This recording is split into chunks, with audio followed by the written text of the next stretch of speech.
Nós vamos falar agora sobre outro tema bastante interessante e atual e relevante para a nossa fé, sobre Noé, a arca, os dinossauros e o dilúvio. Fato ou boato?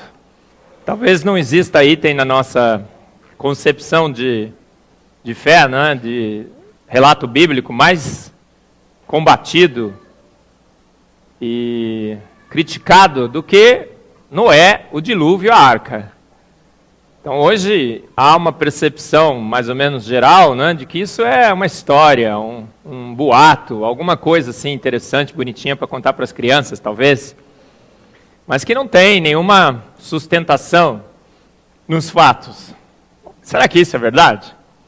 Eu vou mostrar para você que não. Na realidade, Noé, dilúvio, a arca, os dinossauros, é uma coisa que a gente pode sustentar na razão, tem tantas evidências. É muito mais certo do que isso ocorreu do que não ocorreu.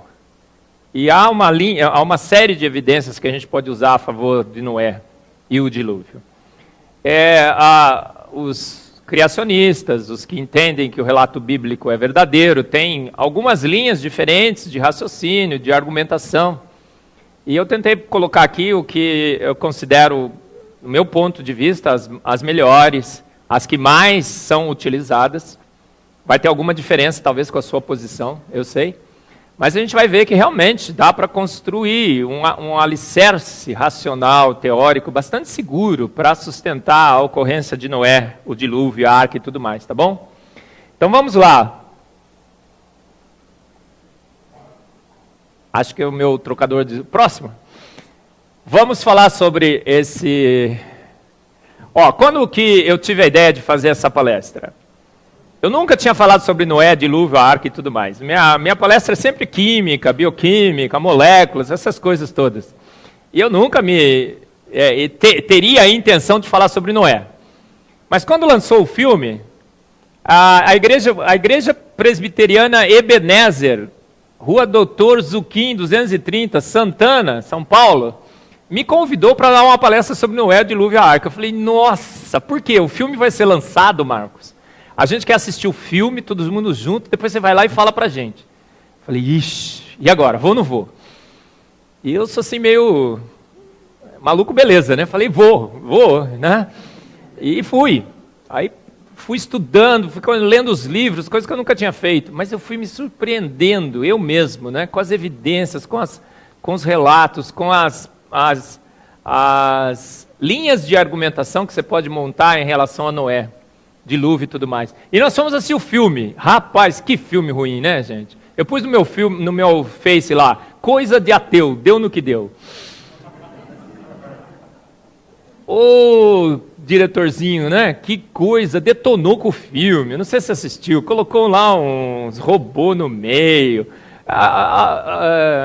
Noé era um homem justo e bom, que andava com Deus.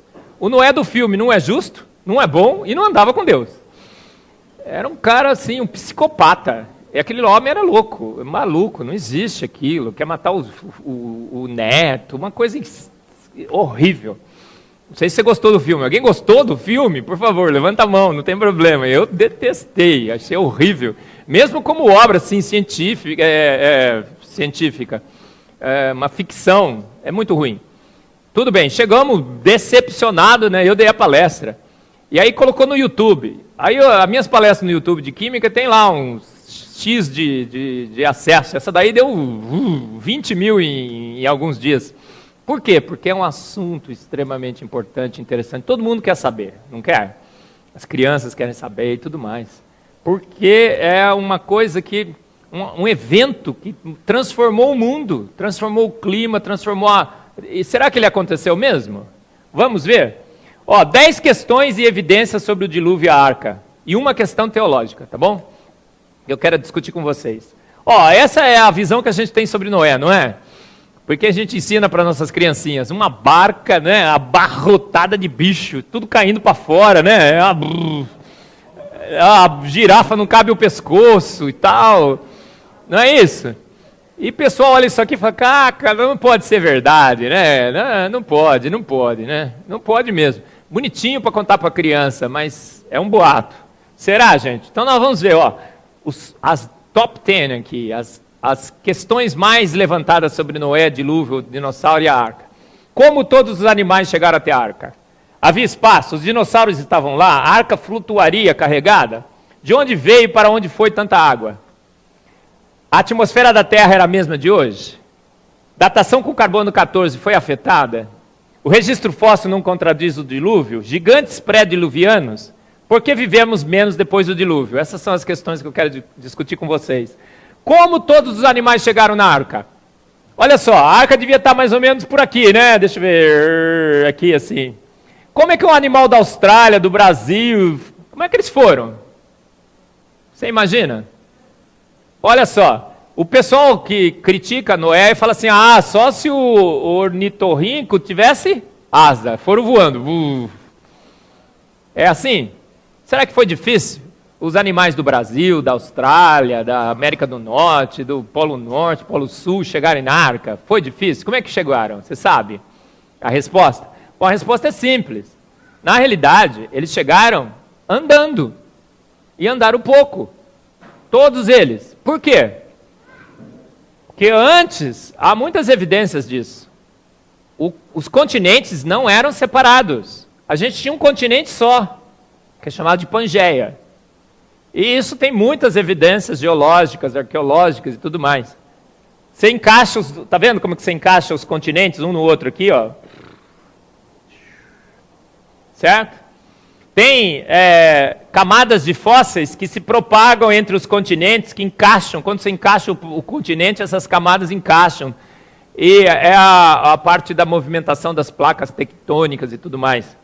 Então, antes no nosso planeta, e a gente que defende o dilúvio acha que isso aconteceu antes do dilúvio, havia um continente só. E muito provavelmente, se o relato bíblico é realmente verídico, o clima no planeta Terra era muito semelhante, temperado, não modificava.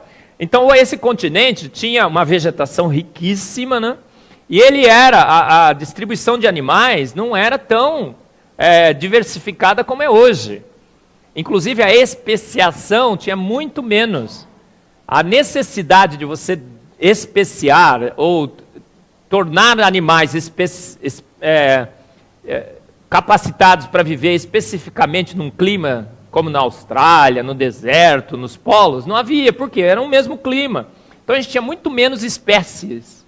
As espécies básicas ainda não haviam se diversificado tanto, porque não havia necessidade. E a distribuição era mais ou menos homogênea. Tudo bem, perto dos polos, talvez fosse um pouco mais frio e tudo mais, mas na região central da Pangeia, você tinha praticamente todos os animais vivendo ali. Então, como é que os animais chegaram na arca? Se alguém te perguntar, eles foram andando.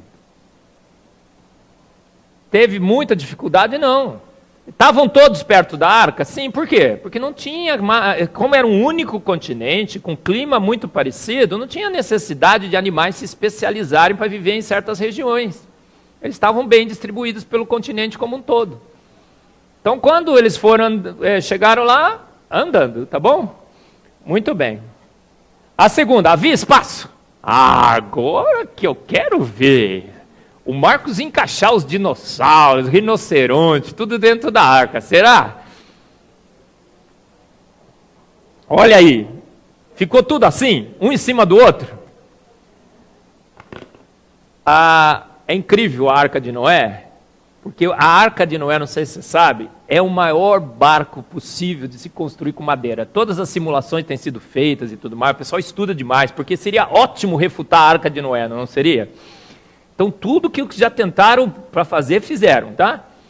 E qual foi a conclusão? O maior barco possível de se construir de madeira é o barco que está descrito na Bíblia, com as dimensões descritas na Bíblia, olha só. Isso é evidência a favor ou contra? A favor do relato bíblico, é um relato técnico que descreve as dimensões do maior barco possível de madeira. E o barco era pequeno? Olha aqui, aqui está o tamanho da Arca de Noé. Aqui os vikings perderam feio, né? Os portugueses, pior ainda, olha, lá na Lagoa de Taquaral tem uma dessas, né? Acho que não sei se é a Nina. Pititico. Olha os gregos. Os gregos sim, hein? Ei, gregão, ó, que maravilha. O Titanic. Na época, o maior barco possível, né? Foi construído e tudo mais. Se você pegar o Titanic e tirar do Titanic os salões de baile, porque o animal não precisa de salão de baile, precisa. O salão de festa, os restaurantes e tudo mais, a Arca de Noé tem uma capacidade de acomodar seres vivos igual ao Titanic, se não maior. Maior que o Titanic. Olha só, olha aqui, coloca o Titanic aqui, gente. A Arca e o Titanic, ó. Tira a casa de máquinas, tira os salões de baile e tudo, cabe mais gente na Arca de Noé do que no Titanic. Era um barcão imenso, imenso, imenso, imenso. E aí, ó, 300 por 50, quantas espécies de animais caberiam ali dentro? Tem sido feitos cálculos e tudo mais? Animal tem dito quanto é tipo, né? E tem jovem, vai crescendo e tudo mais. Qual é o tamanho médio dos animais? Tamanho de uma ovelha. Ovelha é um animal que representa o tamanho médio de todos. Se você colocasse 18 mil casais de ovelhas dentro da arca, quanto que essas ovelhas ocupariam de espaço? 1/3. E 18 mil é aproximadamente um valor que eles estimam dos casais que entraram na arca. Talvez seja menos. Por quê? Porque esse cálculo é feito com as espécies existentes hoje. Mas antes do dilúvio, você tinha muito menos necessidade de especiação. Então, você tem os cães, os lobos, os coiotes, não tem? Provavelmente, se não tinha essa necessidade, você tinha menos. Você tinha cães, não sei se os lobos e os coiotes já estavam por aí. Porque são diversificações dentro do mesmo tipo básico, canino, felino. Então, você tinha um número, mas mesmo você considerando as espécies hoje, 18 mil casais, do tamanho de uma ovelha, ocuparia 1/3 da arca. Ó. Os animais estariam aqui. E o resto? Noé tinha que ter um escritório, né? A família dele tinha um quarto para cada um, aí tinha lavanderia, tinha o quê? Salão de leitura. Sobrou espaço, gente, sobrou espaço para os animais. Uma outra simulação, você encontra várias na internet, em livros e tudo mais. O pessoal vai tentando calcular. Sabe quanto que precisaria para colocar todas as espécies? 37 vagões de trem. Em 37 vagões de trem, você colocaria todas as espécies, tamanho médio de uma ovelha. O máximo, olha, os valores que eu encontrei foi de 33% a 56% da arca ocupada com os animais. Tá bom? E os dinossauros? Agora pegou. O pessoal acha assim, não, o dinossauro foi extinto antes do dilúvio, não é? Quem acha que o dinossauro foi extinto antes do dilúvio? Pode falar, não tem problema. A gente não... 1, 2, 3, 4. Quem acha que os dinossauros estavam na arca? Ô povo de pouco café aí, pastor.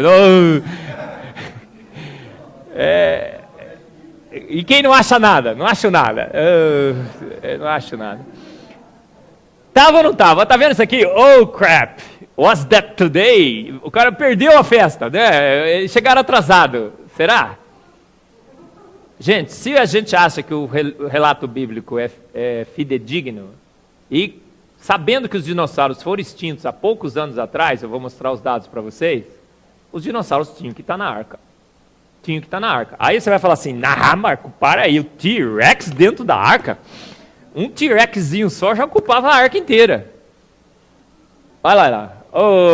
Aí o pessoal, depois que eu dei essa palestra de Noé, foi uma saraivada de comentários delicados sobre mim, né? O Marcos falou que os dinossauros estavam na arca, né? Mais ou menos por aí, olha aqui o cara, né? Será que cabe na arca? Quantas espécies de dinossauros nós temos? 600 e poucas. Mas espécie, como é que biólogo classifica espécie? Tem que cruzar e dar descendente, certo? O que acontece normalmente entre muitas das espécies? A diferença é tênue. O que aconteceu com a especiação, não é que eles foram se separando e de repente não cruza mais. Mas tipos básicos de dinossauros conhecidos são quantos? Em torno de 58. Se você pegar 58 dinossauros e soltar, e eles vão se cruzando tudo, vai dar as 608 espécies que nós temos hoje. A vida é pré-programada para se diversificar, e aí eles vão se cruzando, vai diversificando. Coloca um casal de cães numa ilha, e volta lá depois de 1 milhão de anos. Tem lobo, tem coiote, tem um monte de tipo de cães diferentes lá, de espécies que já não cruzam mais. Aí a especiação que ocorre é pré-programada no nosso código. Mas tipo básico de dinossauro tinha 58. Dinossauro é um réptil. Ele cresce a vida inteira. Então o T-Rex que eles colocam lá, grandão, o que é? Um dinossauro adulto. O dinossauro nasce com o quê, gente? O T-Rex nasce do quê? Um ovo. Você já viu o ovo do T-Rex? Então, e aí, se você fosse colocar num dinossauro dentro da arca, você colocaria um dinossauro velhinho, terceira idade, aquele pessoal do PC, né, pé na cova. Na nossa igreja tinha um coral lá que a gente chamava de coral PC, né? Todo mundo, o que é isso? O que é isso? Pé na cova, os velhinhos, cantando. Uma graça. Você colocaria criancinha, que idade você colocaria? Adolescente, né? Aquele fervor, né? Reprodutivo. O dinossauro, o T-Rex adolescente é pequeno, não é grande. E aí você cabe, se tivesse 58 tipos básicos de dinossauros dentro da arca, quanto que ele ocuparia, gente? Está vendo os dinossauros aqui? Olha a arca era imensa, era uma obra de engenharia naval fantástica, tudo indica. E aí o que ocuparia um quarto dentro da arca? Se você estivesse andando da arca, estava assim, ó, répteis, pássaros, elefantes, dinos. Você entrava dentro da sala dos dinos. E eles estavam lá, ocupavam uma fração da arca. 58 tipos básicos de adolescentes dinossauros ocupariam uma sala dentro da arca. Então eles estavam lá? Tudo indica que sim. Se o dilúvio ocorreu, eles estavam lá, ocupando um quarto dentro da arca. Os tipos básicos. Depois se diversificaram. Por que se diversificaram rapidamente? A especiação ocorreu porque o clima da Terra mudou drasticamente. E eles foram espalhados pela superfície do planeta. E ao serem espalhados, né, a especiação ocorreu muito rápido. E aí as 600 e poucas espécies surgiram. Por que eu estou dizendo que os dinossauros estavam dentro da arca? Porque quanto tempo faz que os dinossauros foram extintos? Segundo a evolução, há 60 milhões de anos atrás, certo? Errado. Por quê? Foram outro dia num museu, cortaram o osso de um T-Rex, estava cheirando mal. Não estava fossilizado, tinha colágeno, células sanguíneas, fizeram o proteoma do dinossauro, publicaram o paper, eu li. Tem ressonância magnética nuclear, espectros de massa, cristalografia e tudo, das proteínas do dinossauro. E tem vários e vários artigos mostrando que o dinossauro ainda tem tecidos orgânicos intactos dentro dos seus ossos. O que significa isso? Eles foram extintos há muito poucos anos atrás. Centenas, não milhares nem milhões. Centenas de anos atrás. Os chineses mataram os últimos dinossauros. Tem relatos na literatura chinesa de lutas com animais que eles descrevem. O que eles estão descrevendo? Um dinossauro. A Bíblia descreve um dinossauro. Você vê em cavernas desenhos de homens e dinossauros. Tem, na América do Sul, tem jarros, que você vê lá, é um dinossauro. Então nós sabemos, os chineses foram os últimos a matar os últimos dinossauros, que eles chamavam de dragões e tudo mais. E eles foram extintos há poucos anos atrás. O que aconteceu? Depois que eles saíram da arca, antes a vegetação era extremamente vasta e disponível no planeta. Era um clima temperado, subtropical, era uma estufa, uma grande estufa, árvores imensas, a gente sabe disso, as sequoias e tudo mais. E os dinossauros eram carnívoros?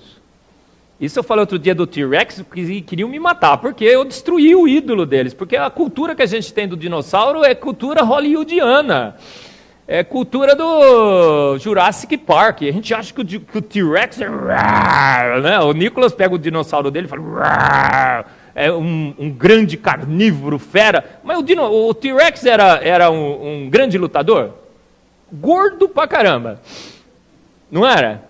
Maneta, você já viu a mãozinha dele? Pititica. E aí, encontra-se fósseis do T-Rex com a arcada dentária intacta.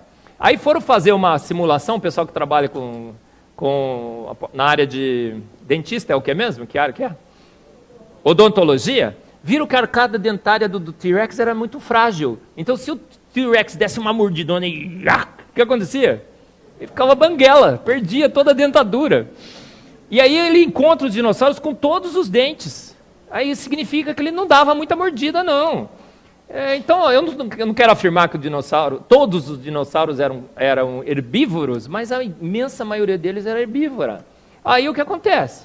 E tem vários artigos na literatura mostrando isso. E o T-Rex talvez também fosse um herbívoro. Mas aí muda o clima. Eles saem da arca, o que acontece? O planeta está praticamente despido de vegetação. A temperatura começa a oscilar, e lagarto e réptil não gostam de mudança de temperatura, tá certo? E aí eles têm que sobreviver num clima totalmente hostil, a especiação começa a ocorrer e tudo mais, se distribui pelo todo o planeta, e aí eles vão morrendo lentamente, porque tem pouca comida, eles começam a comer um ao outro, aí eles se transformam em carnívoros, e os humanos matando os chineses atrás. Já pensou um monte de chinês atrás? Acabaram sendo extintos. Mas será que todos foram extintos? Aqui é uma brincadeira, mais o que eu torço, gente, mas eu torço para achar um dinossauro ainda vivo. O Adalto Lourenço mostra umas fotos, né, de um navio de japoneses que pescou uma coisa que muito provavelmente era um dinossauro. E eu acho que talvez, quem sabe, um dia vão encontrar o monstro do Lago Ness. Já pensou se for um dinossauro? Que maravilha, né? O Selacanto acreditava-se que já tinha sido extinto há 200 milhões de anos atrás. Acharam um monte nadando nos oceanos. Por que não pode achar um dinossauro? Tem partes do planeta que nunca foram inspecionadas por seres humanos. Acredita? A gente vai para a Lua, mas o planeta a gente não conhece muito bem. Quem sabe? Não sei. Mas pode ser que a gente ache ainda algum vivo. A arca flutuaria? Tem vários artigos que são publicados, vira e mexe, sai na internet, que uns alunos se reuniram, fizeram simulações e tudo mais.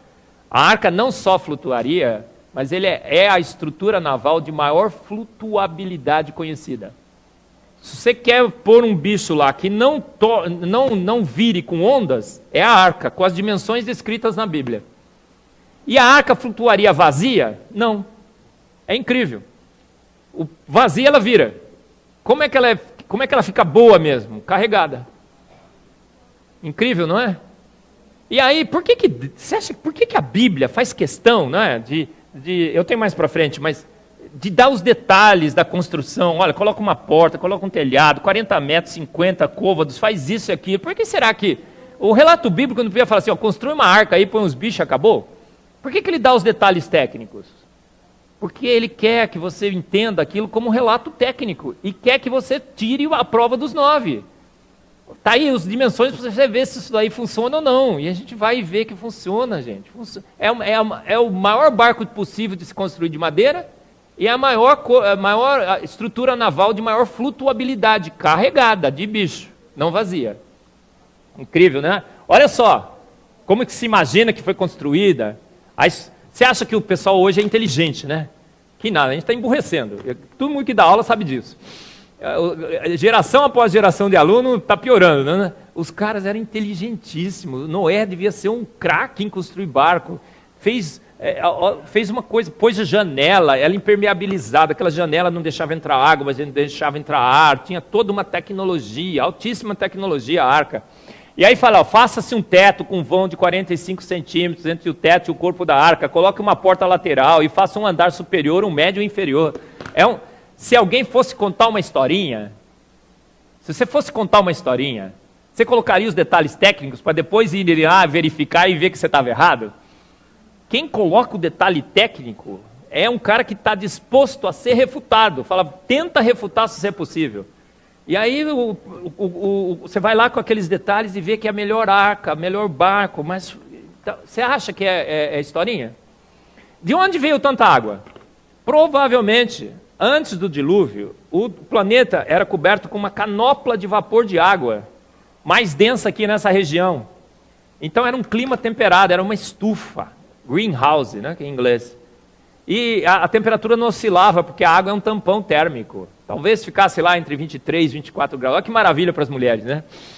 Não precisava nem ficar trocando de roupa, pondo mais casaco, menos e tal. Era sempre a mesma temperatura. Um clima subtropical, ameno, muito mais favorável à vida e tudo mais. Olha aqui, ó, a canopla, tá? E aí o que aconteceu durante... protegia da radiação ultravioleta, a gente tinha muito menos danos no nosso DNA e tudo mais.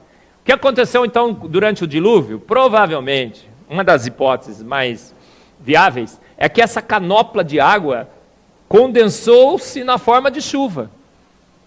Mudou-se as condições do planeta. Uma das possibilidades mudou o ângulo de inclinação axial do planeta, que é 23,5. Se você mudar um pouco, muda todo o planeta, as condições. E aquela estabilidade da canopla de água foi alterada e caiu água de cima. Mas foi só água de cima? A Bíblia fala que jorrou água do abismo, né? Abriram-se as portas do abismo e era um geyser, né? Um vapor de água. O que se descobriu recentemente? Descobrimos recentemente que entre 400 e 660 quilômetros existe um oceano dentro do nosso planeta, entre a crosta e o manto aqui, que tem muito, muito mais água do que a superfície. E essa água está sob altíssima temperatura e pressão, na forma de cristais, na realidade. A gente nem sabe se isso daí está lá ainda ou já saiu. Mas tem evidências que um dia existiu, ou ainda existe. Como é que isso foi descoberto? Aqui, ó, no centro, nessa região aqui, ó, em Goiás, perto de Goiás, descobriu-se um diamante, dentro do diamante tinha aquele cristal de água, e esse cristal de água só pode ser formado sobre altíssimas condições de pressão e temperatura. Várias outras linhas de evidência mostram que tem essa água aqui, ó. Então o que aconteceu? Imagina que mudou o ângulo de inclinação axial do planeta Terra. As placas tectônicas trincam da Pangeia para criar os continentes. Começa a se movimentar, rachaduras no manto ocorrem. E o que acontece com essa água sobre altíssima pressão? Jorra do interior da Terra.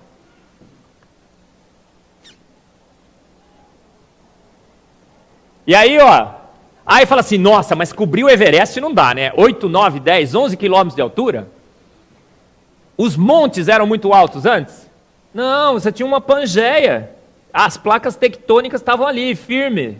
Essa movimentação de placas não estava ocorrendo ainda. Ou se ocorria, o continente mexia quase todo junto. Quando trinca os continentes, eles começam a se separar e se arrastam sobre a superfície, o que acontece? Aí sim que os montes altos surgem. Então nós não tínhamos montes tão altos. Tinha monte, mas não tão alto. Então não precisa também, né, cobrir os Alpes, porque eles não existiam. Eram montes mais baixos. Então a água... Para onde foi a água?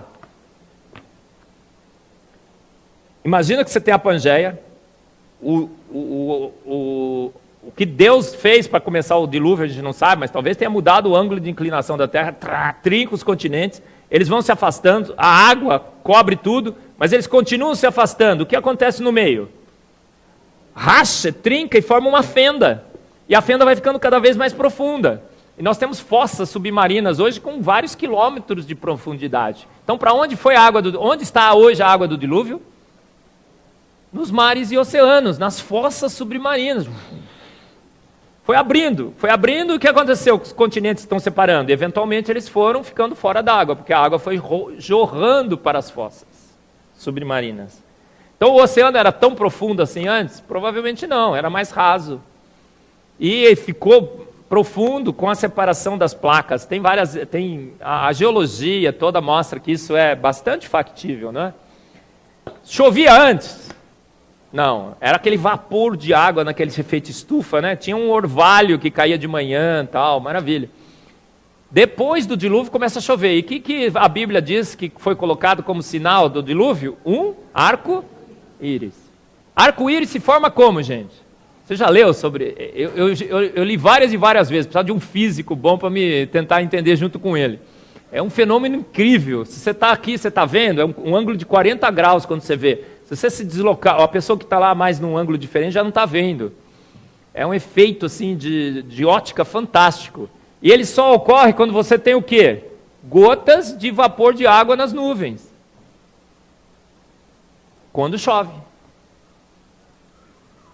Então a evidência é a favor ou contrária? A atmosfera era diferente? Isso aqui é bem legal, né? Porque lembra do Jurassic Park? Encontraram o DNA do dinossauro aqui, né? Que ele tinha sugado o sangue do dinossauro e reconstruíram o dinossauro. Mas junto com o DNA de dinossauro, o que vem? Tá vendo essas bolinhas aqui? Bolhazinhas. São bolhas de ar. Pegaram o âmbar com bolha de ar e foram analisar com o espectrômetro de massa. Eu sou espectrometrista de massas, Quadrupole Mass Spectrometry, eu conheço bem isso aqui. E aí foram analisar, sabe o que descobriram? Essas bolhas de ar tinham 50% mais oxigênio do que tem hoje. A atmosfera da Terra tinha mais oxigênio. Respira aí. Tinha mais oxigênio. Isso é bom ou é ruim? Lembra aqueles tratamentos de câmera hiperbárica? Você entra lá e aumenta o oxigênio, cura tudo. Unha encravada, depressão, mal olhado, tudo. Cura. Tá rindo, mas cura, é verdade. Você sai novinho, né? Aí outro dia o cara falou assim, não é possível, porque a gente só suporta 33%. O ser humano é extremamente adaptável às diferentes condições. Então talvez a atmosfera tivesse mais oxigênio, era mais saudável, inclusive, ao ser humano, tá? O pecado, né, as consequências do pecado são terríveis, né? Você acha que você vai para o mundo, vai ganhar o mundo, vai ser o quê e tudo mais, vai se dar bem, tudo. Deus tem misericórdia com você, mas as consequências virão, não tem jeito. É uma lei, né? Lei de Deus. As consequências de se separar de Deus, não é? Olha o que aconteceu com o homem, diminuiu a quantidade de oxigênio no planeta. Foi Deus que fez isso? Talvez a mudança que ele causou diminuiu a quantidade, a capacidade do nosso planeta em acumular oxigênio. A datação com carbono 14 foi afetada? Provavelmente sim. Por quê? Se ocorreu um dilúvio, sim. Olha como é que é a datação com carbono 14. Raios cósmicos ativam o nêutron que reage com o nitrogênio 14 e forma o carbono 14 que é absorvido pelos animais e plantas e tudo mais. A absorção de raios cósmicos nessa atmosfera seria completamente diferente. O equilíbrio de CO2 nos mares e tudo mais, a gente tinha um planeta muito, muito diferente. E aí a datação de carbono 14 funciona bem, até alguns anos. 1500, até lá vai, razoavelmente bem. É terrível o método, tá? Sou espectrometrista de massas, eu conheço um pouco. São 8 etapas de inversão, o sinal é 10 a menos 12 do original, é terrível, você trabalha no ruído. Agora, assume que o planeta sempre foi o mesmo, mas não, se teve um dilúvio, o processo todo, por isso que se dá 2 milhões, 3 milhões, 5 milhões de anos atrás. O registro fóssil. Tem interpretações que o registro fóssil foi formado basicamente durante o dilúvio. O acúmulo, a flutuabilidade dos seres, a capacidade que eles tiveram para escapar do dilúvio e tudo mais, poderia explicar a formação do registro fóssil, né? Outra coisa bastante interessante, você vai lá no topo dos Alpes, o que você encontra? Restos fossilizados de seres marinhos. 8, 9 mil quilômetros de altura, você vai lá no Alpe e tem seres marinhos. Faz sentido?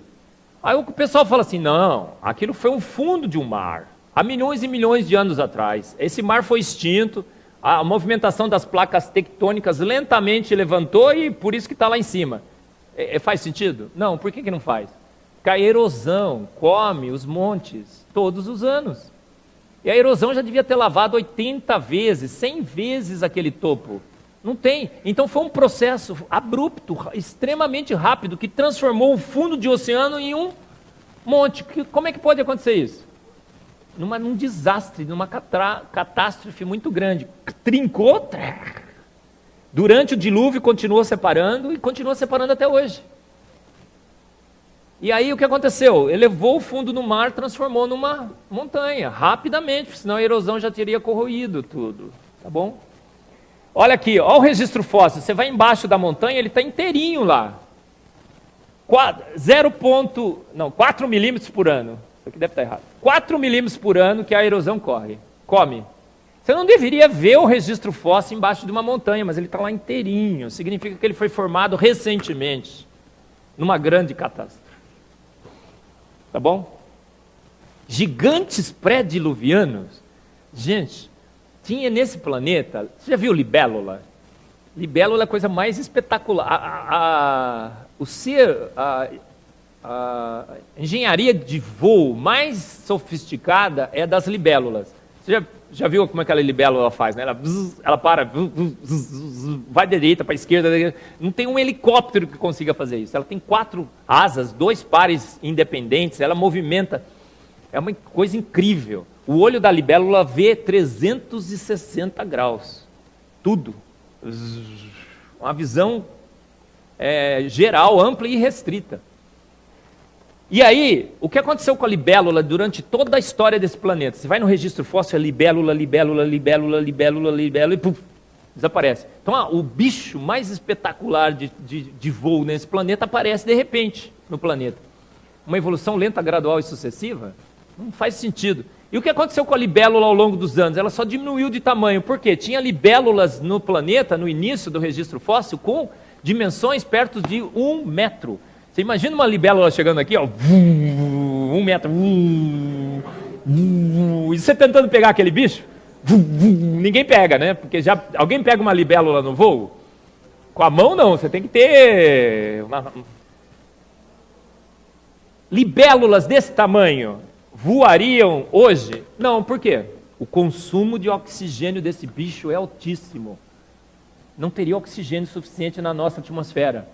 Mas tem libélula de 70, 80 centímetros, 90, quase 1 metro no registro fóssil. O que isso significa?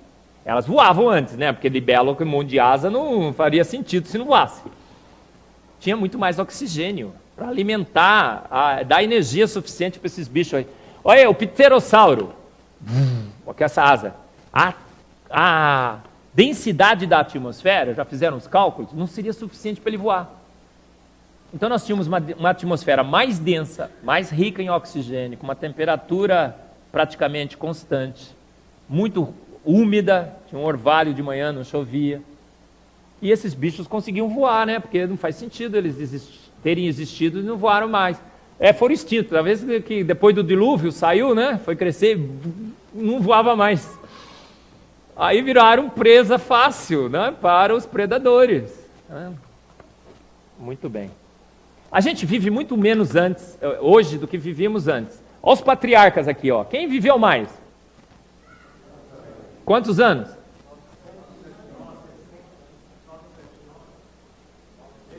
969, né?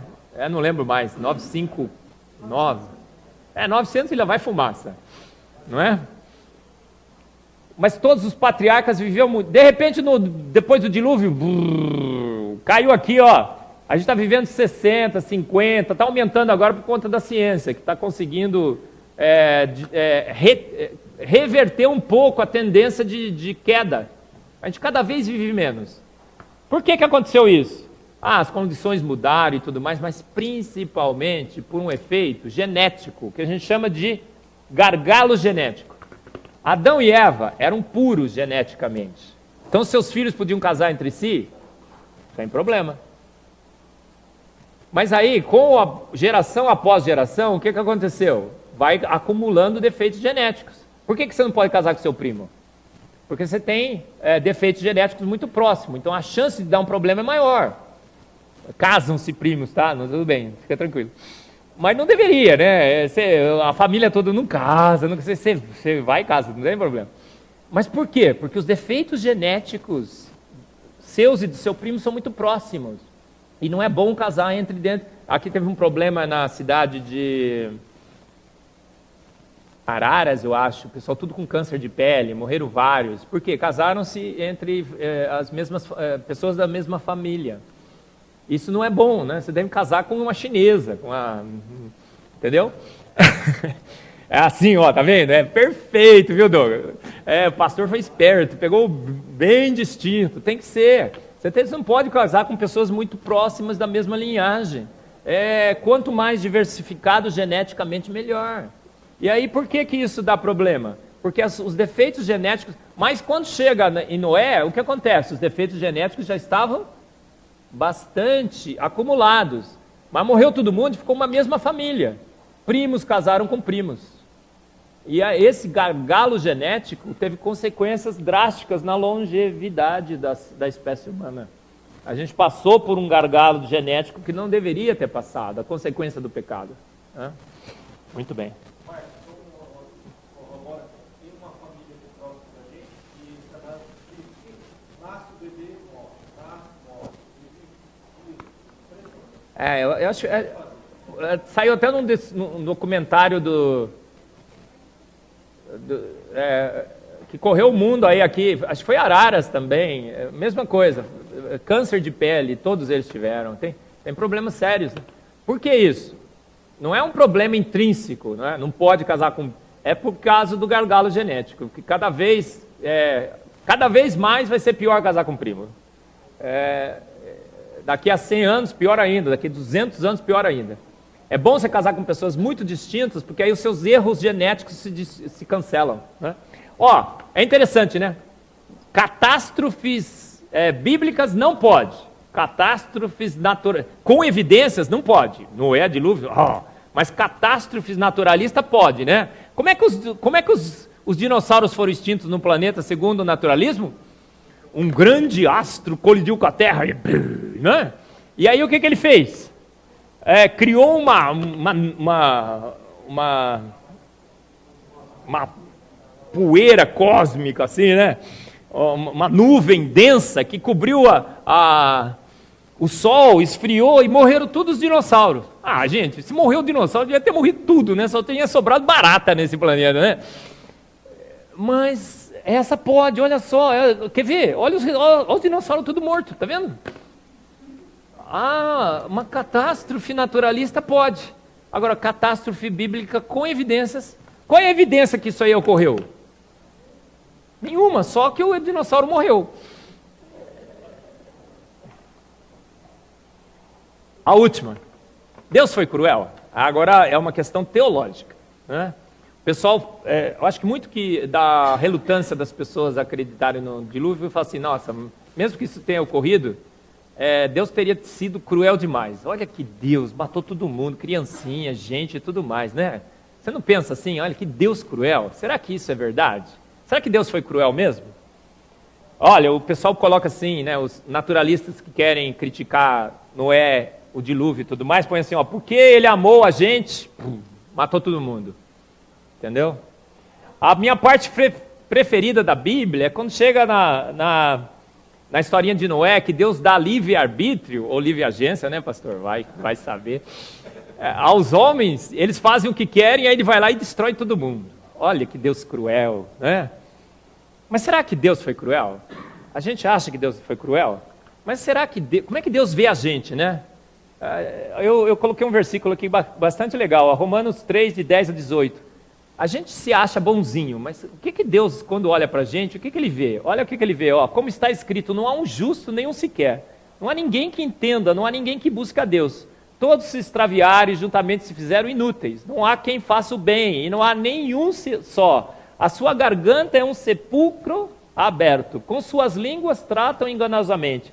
Peçonha de áspides está debaixo de seus lábios, cuja boca está cheia de maldição e amargura. Seus pés são ligeiros para derramar sangue. E somos mesmo, né? Veja quantos exemplos hoje no mundo. Em seus caminhos há destruição e miséria. E não conhece o caminho da paz, não há temor de Deus. Gente, é assim que Deus nos vê, tá? A gente se acha bonzinho, mas a gente é feio, né?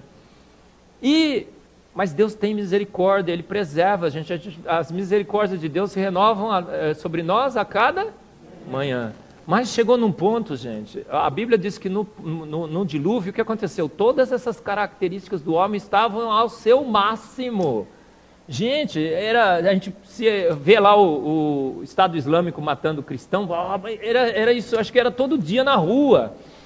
Era corrupção, era a prostituição, criança e tudo, devia ser uma coisa horrorosa, né? O mundo se transformou no ápice de tudo isso daí. E Deus olhando aquilo, você teria destruído muito antes que Deus, sabia? Eu acho que a gente teria destruído muito antes de Deus. Deus foi longando, foi esperando. Ele pôs Noé, 100 anos ele ficou anunciando gente, se arrependa, entra na arca. Ele escolheu um casal, fez tudo mais. Deus foi o que então? Justo? Bom? Cruel? Longânimo? Eu vejo Deus no dilúvio como um Deus de misericórdia e de amor. Ele não teve outra saída. A Bíblia diz, inclusive, que ele olhou e chorou, ele lamentou ter feito o que fez, não foi? Ele falou, gente, eu não tenho outra saída, vou ter que fazer. A Bíblia fala que ele se arrependeu até, não é? E prometeu nunca mais fazer do mesmo jeito. Ele falou que se vier da próxima vez vai ser com fogo. Muito bem. Deus foi cruel? Então tudo bem, gente. São as 10 questões. É incrível como a gente percebe, né? Como a gente tem uma fé racional, uma fé que se defende com a racionalidade. Não só na nossa ancestralidade símia comum, mas também no a arca e o dilúvio. Então, como eu falei, olha, cadê os Golias, mano? Quem é que vai te enfrentar? Alguém que for questionar a racionalidade da sua fé, você levanta a cabeça e fale, porque não é você que vai falar, é o Espírito Santo que habita em você. E a gente tem argumentação, a gente tem evidências, tem fatos para defender a nossa ancestralidade não símia comum. Fomos feitos à imagem e semelhança de um Deus que nos ama. A sua imagem e semelhança, ou seja, a gente pensa como ele pensa, a gente raciocina, a gente ama, odeia e tudo como ele faz. E temos, inclusive, racionalidade para defender, talvez, o item mais atacado da nossa fé, não é a arca e o dilúvio. Então, sai à luta, defenda a racionalidade da sua fé, que o mundo está precisando, tá bom? Que Deus nos abençoe e guarde. Amém. Eu queria, já vamos para o encerramento, né? Mas eu acho que uma oportunidade, né, Marcos? Se algum membro que tiver uma pergunta, levante a mão que a gente leva o microfone, porque está sendo transmitido ao vivo. Ó, Marcos. Terminando, e aí depois o nosso irmão vai distribuindo o microfone. Professor Marcos, eu queria saber o seguinte. Quando o senhor estava comentando dos comentários lá, que Deus é cruel e tal, e a gente vê muito isso, né, nos comentários, e vê muito questionamento, por que que só nós estamos aqui, só tem vida aqui na Terra, num universo tão infinito? O que você pode dizer sobre isso? Ótimo. Olha, a Terra é única e espetacular. E a probabilidade de existir vida na Terra é zero, absolutamente zero. Por processos naturais não guiados. Então, o que acontece? As condições que foram ajustadas para ter vida na Terra são imensas e extremamente finas e controladas. Então, a gente tem a atmosfera correta, oxigênio e nitrogênio, a gente tem a gravidade correta, a gente tem o campo magnético correto que nos protege da radiação do Sol. A gente tem o líquido da vida correto, com 68 propriedades físico-químicas únicas, que é a água. A gente tem as condições de pressão e temperatura corretas, ideais. É uma lista imensa de condições finamente ajustadas para que a vida exista aqui, que a probabilidade disso existir em outro planeta é zero. Já era zero aqui, né? E existir em outro planeta é zero também. Então, existe vida em outros planetas? Pode existir, mas a chance é zero. Deus criou outros planetas com vida? Não sei, ele nunca falou isso. Pode ser que ele tenha feito, mas eu acho que não.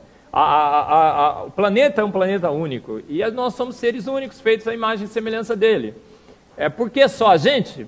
Porque foi uma decisão unânime e soberana de Deus, de criar a vida nesse planeta e ajustar as condições finamente ajustadas para que exista vida aqui.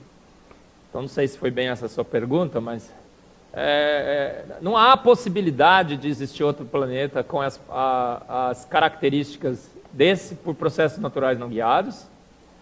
A chance disso é zero, já seria zero aqui. E a gente lendo o relato bíblico, a gente vê que somos seres feitos à imagem e semelhança deles, selecionados para um propósito. Somos seres especiais? Somos mesmo, qual é o problema? Deus nos escolheu e escolheu mesmo. A gente tem que dar graças a Deus por ter feito isso. E Ele quis fazer alguém parecido com Ele, que pensasse, raciocinasse, que tivesse inclusive capacidade de se rebelar contra Ele, como fizemos, não foi? E isso veio da soberania e da vontade dele, não foi uma coisa que, não é mérito nosso, foi uma decisão soberana de Deus, nos criar assim num planeta único e especial. E eu não vejo a menor possibilidade de existir qualquer coisa diferente, senão terra e gente, como a gente tem aqui. Oi. Sim. E tem um pouco tempo. Vai fazer o vestibular ainda? Não, vou levar uma filha para o vestibular. É o seguinte, o importante é que nós queríamos saber se você tem algum relacionamento com as embarcações chinesas do século IX ao século XII, que do ponto de vista histórico e arqueológico, eles têm praticamente muito próximo das dimensões da Arca de Noé e eram em madeiras. Por favor. Eu não coloquei na minha palestra, mas isso é um fato também, né? Você vê que as embarcações chinesas tinham dimensões muito próximas. Uma das possibilidades é que eles tinham acesso às informações, né? E a partir das informações construíram seus barcos com aquelas dimensões ali, ideais, perfeitas, né? Os chineses são perto, né? E de lastro e tudo. Então mais uma evidência que você pode adicionar a favor do dilúvio, né? Embarcações sendo construídas com as características da arca. Então tudo indica que eles tinham essa informação, conseguiram preservar essa informação ao longo dos anos e continuaram aplicando nas suas embarcações. E outras civilizações não, perderam e começaram a construir de outras formas. Mas nunca em madeira ninguém superou a Arca de Noé. Nunca. E as simulações mostram que não dá para construir um barco maior de madeira. Tá bom?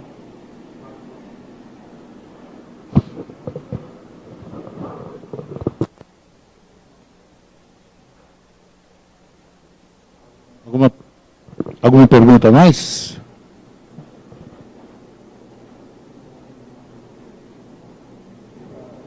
Há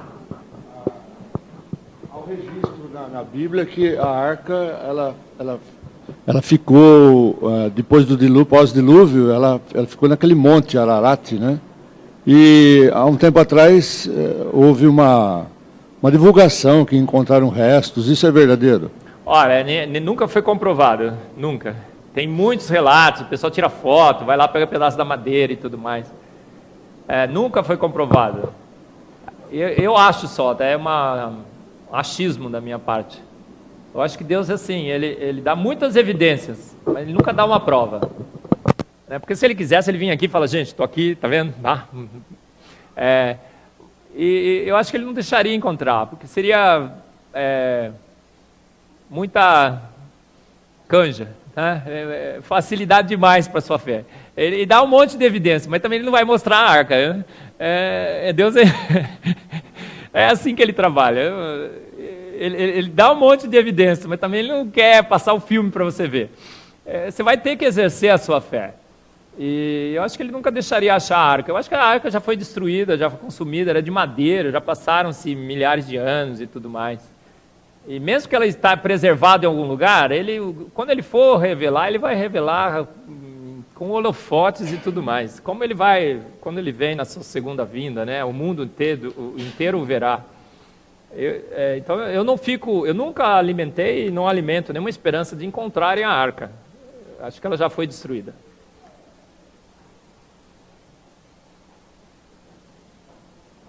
Oi, Simone.